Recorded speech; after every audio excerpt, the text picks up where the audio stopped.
There was some hope when a new regime called the Young Turks took power in 1908, promising freedom and equality for all ethnic minorities. But they broke their promises, and in the name of a new Turkish empire, they moved viciously against the Armenians. Armenian women tried to avoid rape by burying themselves up to their necks in sand.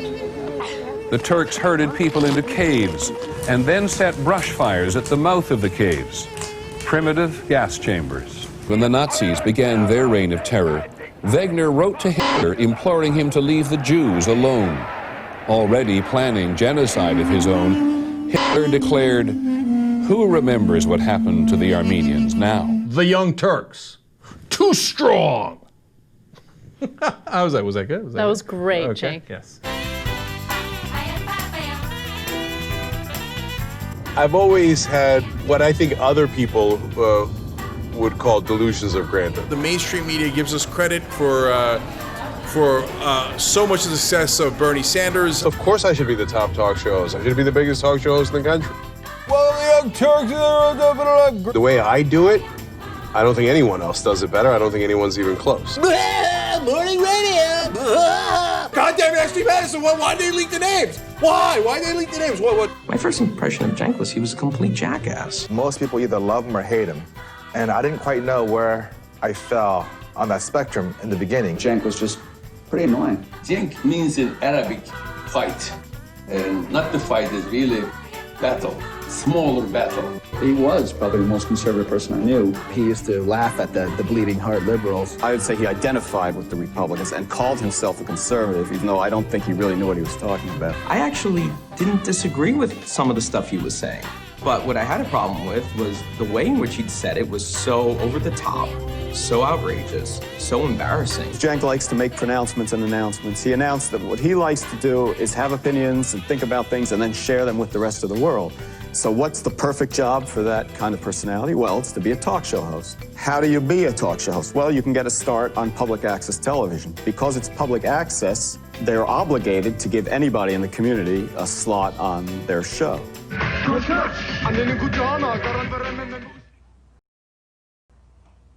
Hi, welcome to the Young Turk. I'm your host, Cenk Uygur. And I remember walking off that set thinking, that's it. This is what I'm going to do the rest of my life. The show was bad. I think your attitude affects the issues. I hope it affects the issues. I hope I get people to think like I do. In a negative manner, not positively. Okay, no. That's the beauty of the Young Turk. I'm getting the sense, Norma, you're going to disagree with that. There's nothing beautiful about you, you Turk, and you should get a nose job. A nose job? When Cenk was doing his show, he was also working as a corporate lawyer for a big firm in D.C. My job was to defend corporate officers on their liability litigation. So when a CEO screwed someone over, screwed their own company over, screwed investors over, we were there to help them. He calls one day, he says, he wants to quit. He said, you must be crazy. How can you do that? His plan was to basically live off of money from his friends and family. And I thought that was so selfish. How much more do you want from your parents? So I was not supportive at all. In fact, I thought he would kind of suck as a talk show host. The other great advantage I had is my wife. She was a social worker in California and made more money than I did, and so she was carrying us. Don't get a job. This is your job, okay? One day I read in Broadcasting Cable that there is some new shows that they're trying at this station in Miami called Whammy. And then I found out one day that they were auditioning for entertainment reporters on their main show called The Times. I said, that's it. I had my first interview here at the Times, and it was with my favorite female broadcaster of all time, the irrepressibly sexy Connie Chung. He was horrible on the air. I mean, it was a train wreck. I was devastated that night. I was like so hopeful I'd finally made it on air on television at the station that I liked, and then it got yanked away in a day and a half. God, it hurt. He just had interesting opinions on everything, really interesting opinions, different than other people. And I was like, no, let's just have him right. So I definitely owed Ben that job. Our station has been purchased by the Spanish-speaking network Univision. Now, to honor our new employers, the Times has instituted a brand new tradition, the mid-show siesta. Que bueno. Maybe the sale thing's not so bad after all. We didn't speak Spanish, so we had to get a new job.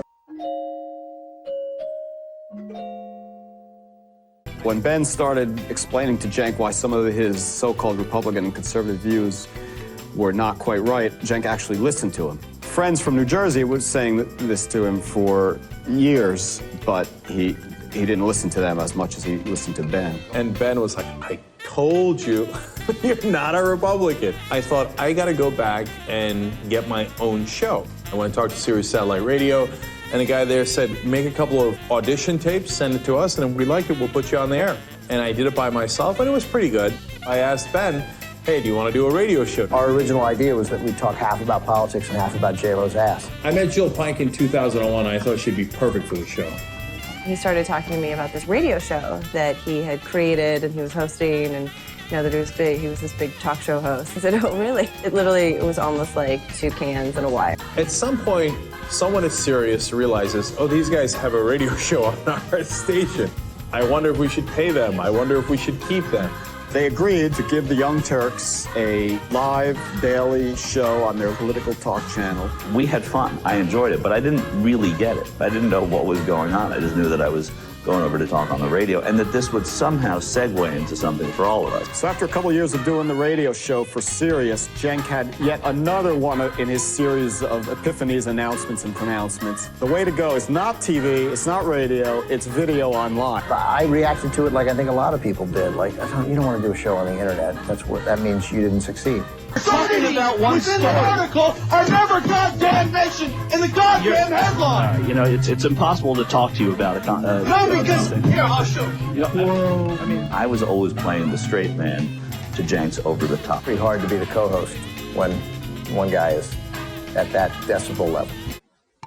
Our contract with Sirius comes up, and they love the show. They're going to renew it, and they're offering us $250,000, which is fantastic.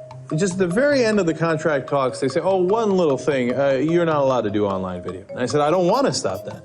They said, what are you going to do? Turn down $250,000? Of course, you're going to do what we tell you to do. And I turned it down. All those years when we were not paid or underpaid or lowly paid, it was such a grind working at TYT. We were going to sell clips of the show on iTunes. We were going to do merchandising, all these things that never wound up happening. Instead, what wound up happening was YouTube. The whole idea that we would do a show and then the show would be cut up into YouTube clips. I mean, I was a part of that when that started happening on the show. But I wasn't involved in any of those conversations, and I didn't buy it. I didn't believe it. I didn't care. I'm like, what, clips? No one says she's going to lose. Everyone thought you was going to lose. It's so primitive the way you look at it because it didn't fit your narrative. Wait. Not that she would lose, but that it was feeling like 2008. Or the general election? The general election. The overall election. The overall election, that she was in trouble, that she's not the presumptive nominee. The inevitable doom of Hillary Clinton. The campaign is off the rails. She had this big lead. She doesn't no longer. You make a face, but it didn't fit your narrative, so you didn't look at it. Cenk keeps it real. Whatever the hell that means. I think Cenk now he's more entertaining to watch, especially if you're on whatever side he's on at the moment and he's your cheerleader, then it's cool. Cenk rides the line and goes back and forth all the way in either direction of being very humble and being very confident. We now have 5 million subscribers. 30 different channels that we have in our multi-channel network here on YouTube. So that network combined now has 5 million subscribers. We just crossed 5 billion views on YouTube. Actually, 5 billion views overall for the TYT network. 500 million on Facebook, 4.5 billion on YouTube. We're not even counting all the other platforms we're on. And with YouTube, for instance, it has to be user-initiated for at least 30 seconds for it to count as a video view. 5 billion views ain't nothing to mess with. But it also cheats when it comes to views. A view is counted after 3 seconds, even if the video is muted. Which means that because of autoplay, if you scroll through your timeline slowly enough, you count as a viewer. That means engagement is terrible. Compared to YouTube views, Facebook views plummet after a few seconds because most views are not real. But large numbers are impressive, so Facebook keeps pretending. No, because the follower-subscriber number is a bullshit inflated number. The only thing that actually matters is engagement. How many people are watching? How long are they watching? Are they leaving comments and liking and doing all the other stuff? There are people on Twitter that have 3.2 million followers and their tweets get like 30 retweets. For the life of me, I can't remember who said it, but I was talking to a reporter, I think, and they said, so, are you guys the largest online news show in the world? And I was like, oh shit, we are. Okay, that's awesome. That's it. We're the largest online news show in the world. We are one of the largest online news commentary shows on YouTube. Would it have been better if I came in and said, you know, golly gee, wouldn't it be great if we were the 17th largest online news show? I mean, that would have been absurd, right? We're going to tell everybody until everybody writes Young Turks, largest online news show in the world. And I can't, like, when I say things like that, I don't know whether to believe it or not, except apparently it's true. I don't really believe those speeches, but he needs those speeches. He gives them all the time. Facebook has become the face of news in the United States. So 70% of American adults, and there's about 75% of Americans that have Facebook accounts, more or less, 70% of American adults go to Facebook first for their news. And guess what's the most popular news website on Facebook? Do you want to guess? Uh-oh. It's not the Young Turks. It's a completely right-leaning website. It's Breitbart. Breitbart's the most popular on Facebook? The most popular By what news measure? website. By the measure of how many people are accessing Breitbart, circulating its stories, and actually how Breitbart's information is circulating through algorithms. We're acting like we don't have a giant audience. Let's start it. Okay, so from now on, Donald Trump is Loser Donald. Hashtag Loser Donald. Until it would be great the moment he engages it. He engages it. Yeah. Right. Be the person that he retweets. Well, over the weekend, he tweeted a video that features our coverage on election night. Take a look. Florida. It is panic time. Georgia. Donald Trump, now the favorite to win the presidency. Iowa. New York Times now has it at 95% chance. Utah. Can still win, but in order to do so, she has to win Wisconsin. God damn. Okay.